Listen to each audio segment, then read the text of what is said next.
Hey everyone, this is Stephen Strawn at Cast Iron Cookware, where you can find information to help you better collect, restore, and use cast iron cookware.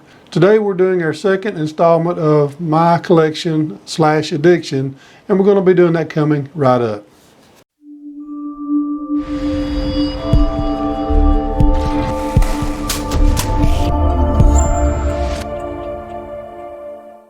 Before we get started, I just want to say thank you to everyone that has purchased my product, Easy Beezy Cast Iron Seasoning.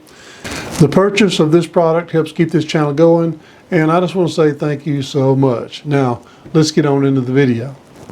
I don't have a lot of Griswold pieces, but I do have a few, so I'm going to show some of them today. We're going to start off with this little number 3 right here. This is a number 3, and take a look at the handle. It's a little bit more of a newer style, and it is a small block logo Griswold, and we'll take a look at the handle. These were produced between 1944 and 1957.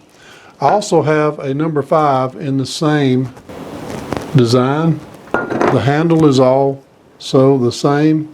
It does have some pitting on the inside. It's kind of hard to see it. That kind of knocks down the value on it just a little bit, but it does not affect the usability. And like I said earlier, this one was produced between 1944 and 1957. Here is another Griswold, and it is a large block, number 6. And it's got what I probably would call it a fluted handle, for lack of a better word. And these are all smooth bottoms. I don't have any with a heat ring on the bottom. This one here, I would probably date this 1944 and 1957. It could possibly be as old as 1930, but I'm just not sure about this one. If you know anything about this little fluted style handle, I would love to get the input. Now I've got another one. It's also a large block, but the handle is not fluted. It's got the little triangle at the bottom, a little bit of pitting on the inside. This one doesn't get used as much, so it has a little bit of a bronze color. I have a number 7 of the same one. It doesn't get used very often either. You can see it's got a little bit of discoloration because it's been setting. The handle is pretty much the same as the last one I showed you, and it is a large block as well. It's somewhere between 1930 and 1939 as far as the date range that these were made. And last but not least, I only have the 6, 7, and 8 of the large block smooth bottoms, and I really like them a lot. They are very lightweight and just great users altogether. And I got another variation of the small block logo right here, and it is the grooved handle version, and it looks a lot like the first one I showed you on the outside. That shape right there, of course the groove is the difference right there. The grooved handle was produced between 1944 and 1957, and that's all of my Griswold that I have that is marked Griswold. I do have a couple of pieces, but they're not marked as Griswold, and they're the Iron Mountain version. I've showed this one before. This is a number 7, and if you notice how wide the handle gets, it's like it just widens out.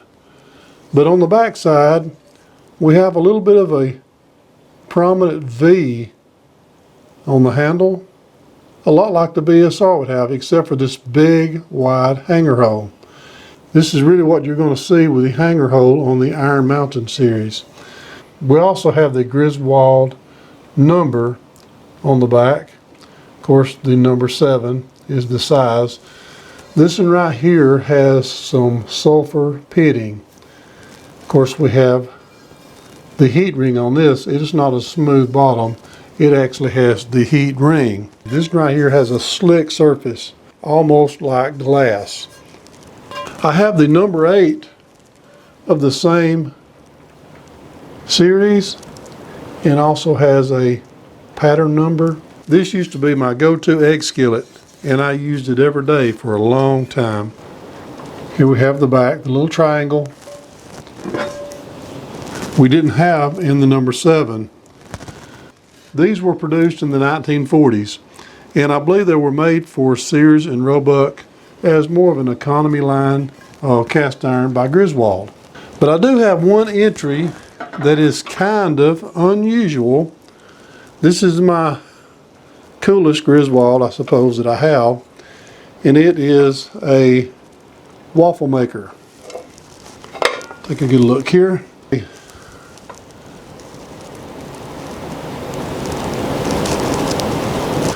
Let me take the paddles out where we take a look.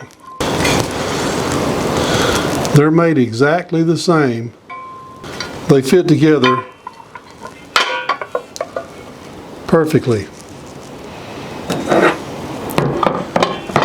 This is what they call a low base. You'll see these in a high base that's a lot taller. I believe it was probably produced somewhere in the 1940s. Whenever I get it out and make some waffles in it, it is a lot of fun. I enjoy it a lot. There's a question that I get all of the time. How is your wall holding up to all of that weight? How did you reinforce it? How did you get it to hold up?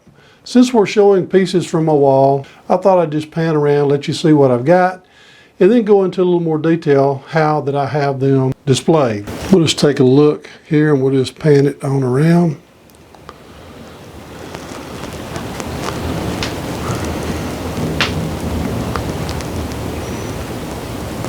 Now I have a furring strip every 16 inches behind this pegboard wall.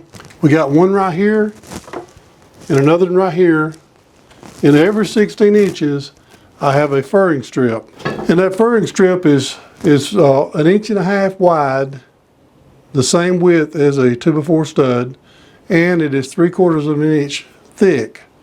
But I have screws that are about 3.5 inches long that go through the pegboard, through the furring strip, and into the stud wall. And they go into the stud wall about 2.5 inches, so it is not going anywhere.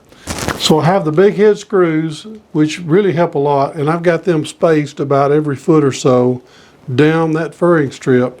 So on each stud wall, I have at least 4 long screws in the 3-foot section that I have my pegboard. I also went ahead and added extra furring strip across the top, so there's a screw between every 16 inches. So we have a screw every 8 inches all the way across the top, so it ain't going anywhere. I've got these little J hooks right here, and they are really handy.